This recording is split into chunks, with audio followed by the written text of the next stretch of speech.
How to fix internal _power error, a 0, Bugcheck Hibernation blue error on Windows. Here are some ways to fix internal power error, a 0, Bugcheck Hibernation. 1. Update your drivers using the recommended Avast driver updater in this video guide. Outdated drivers can cause a variety of problems, including the internal power error, a 0, Bugcheck Hibernation. Make sure that you have the latest drivers installed for your motherboard, graphics card, and other hardware. 2. Check your power settings.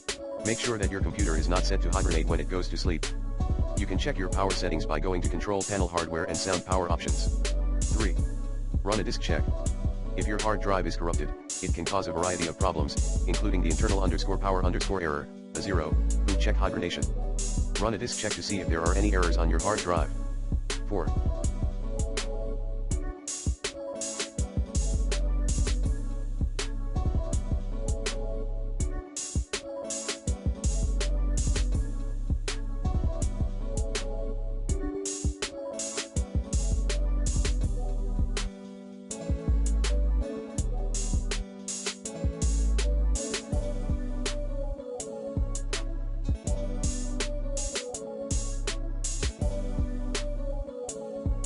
Update your BIOS. If your BIOS is outdated, it can cause a variety of problems, including the internal power error, a 0, Bugcheck Hibernation. Update your BIOS by going to your motherboard manufacturer's website and downloading the latest BIOS update. 5. Contact Microsoft support. If you have tried all of the above and you are still having problems, you can contact Microsoft support for help.